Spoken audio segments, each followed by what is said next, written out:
جوزي بيخوني وبيقول لي كل الرجاله خاينين، هقول لك تعملي معاه ايه؟ انا اسراء عثمان، استشاريه علاقات زوجيه. اللي عايز يبعت استفسارات او يحجز جلسات يبعت على الانستجرام، ويلا بينا.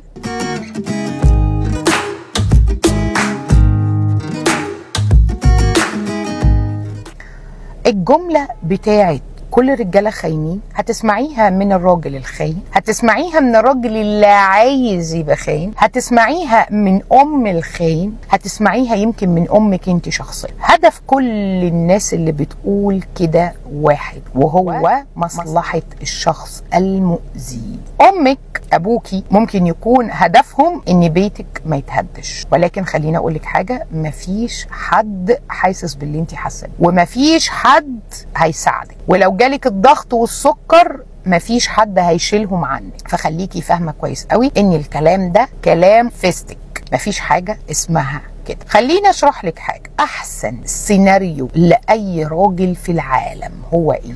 هو مراته في البيت بتربي العيال، تطبخ له، يرجع يلاقيها جاهزه على سنجة 10، ياخد منها العلاقه الجسديه في اي وقت هو عايزها، يطلع بيها قدام المجتمع، تلبس وتتشيك وتنزل تقابل صحابه وازواجهم، كل ده وفي نفس الوقت مزاجه زهق بقى من تفاح فعايز يدوق بقى الكمثرى والمانجا، يطلع ياكل كمثرى، يطلع مش عارف يعمل ايه. فده يعني قمه الجمال والحلاوه بالنسبه له. فانت هتهديله العيشه دي. فانت لما تقولي لا وتقولي له لا انا ليا متطلبات في الحياه وانا مش كيس جوافه في البيت ده، طبيعي هتقابلي منه كده. فاللي بيعملها معاكي دي اسمها حيل نفسيه. طب هل فعلا كل الرجاله كده؟ ابصم لك بالعشره ان مش كل الرجاله كده. في رجاله كتير بتجيلي تقول لي انا بحب مراتي جدا ومش شايف غيرها وعايز تطلق. تخيلوا، في رجاله كتير جدا بيخافوا ربنا سبحانه وتعالى. فلما تلاقي جوزك او ايا كان مين اللي في الدنيا اللي جاي يقول لك كده، قولي له ابقى روح قولي الكلام ده لربنا سبحانه وتعالى. ربنا حرم الزنا ولا لا؟ حرم الكذب ولا لا؟ حرم انك تعرف واحده ست غير مراتك ولا لا؟ حرم انك تبوس واحده غير مراتك ولا لا؟ حرم انك تلمس واحده غير مراتك ولا لا؟ يبقى روح بقى قول لربك اصل كل الرجاله كده.